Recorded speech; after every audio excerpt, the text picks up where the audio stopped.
Welcome to this week's Resistance Download, Thanksgiving. And obviously, since we're either right before Thanksgiving or right after as you're watching this most likely, I wanted to talk about Thanksgiving, not just Thanksgiving, because I really think as a Christ follower, sometimes we focus a lot on the holidays and this time of year, Thanksgiving, Christmas, talking about what we're thankful for. But I really think the key for you and I as Christ followers is to not just talk about what we're thankful for, but to live what we're thankful for. To live in such a way that it shows that our thankfulness is genuine. There's a verse of scripture that I recently came across in Psalms chapter 50, verse 23. It says these words. It says, "The one who offers thanksgiving as his sacrifice glorifies me," God says. "To the one who orders his way rightly, I will show the salvation of God."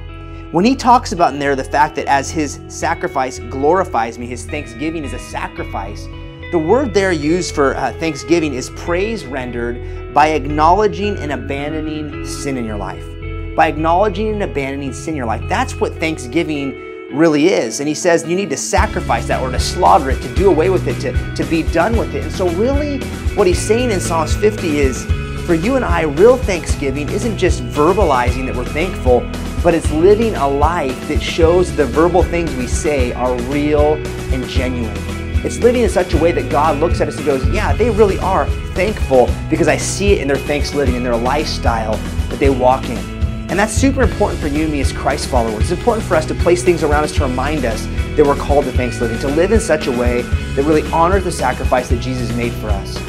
I know in my own life, one way that I've done that is I keep things like this around me. This is a picture of a cross very similar to the cross where I gave my life to Christ when I was 16 years old. And I had a radical experience with Jesus. And I keep it in my office so that I always see it. And I'm always reminded of the fact that you and I are called to thanks-living. I'm called to live in a way that honors the sacrifice that Jesus made for my life. And so I keep that around me as a reminder. And I want to always encourage you that during this holiday season, the greatest way to show your thankfulness to God isn't with your words, it's simply with your lifestyle. With the way you treat your family that maybe you're uncomfortable or awkward around, with the way that you treat your brothers and your sisters, your siblings, your spouse, the way that you approach gifts and giving and generosity, that the way you do that, the way you help, the way you invest, whether it be in things like Harvest to Home or whatever it is, it really is important for you to do it with a lifestyle that shows that your words aren't cheap, but they're powerful. And so I want to encourage you during this season of Christmas and Thanksgiving to make it the greatest season ever yet for you by simply choosing thanks-living, not just thanksgiving, not just speaking words, but choosing to sacrifice sin in your life and to live in a way that honors God. And the last thought I want to leave you with is this. I want you to think about this. If Jesus was to ask you, what should he be thankful for in your lifestyle? What about your life makes God be thankful? Think about that. Are there people around you that are thankful for the attitude and the way that you live? And if so, that's awesome. Celebrate that. Think about those things. If it's not, maybe begin to make some tweaks to help yourself be a person that God one day will say, "Well done, my good and faithful servant." And will look at your life as a life of thanks-living. I love you and believe in you. And I'll look forward to seeing you next week again.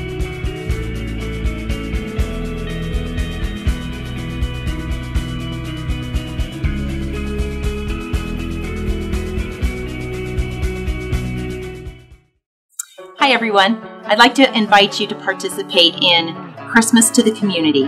What that is you stopping by the Compassion Kiosk and grabbing a bag or a grouping of bags which represents a family and providing Christmas gifts for that family. It could be a child, it can be a single mom. The needs are great this year and we have them all ready for you to adopt. So as a small group, decide what you'd like to do and how you can participate in our Christmas effort. The turnaround time is kind of fast.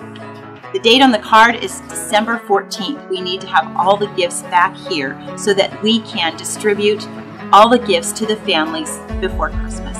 So, thank you for participating over the past year in making our compassionate effort through our compassion bags a great success in meeting needs.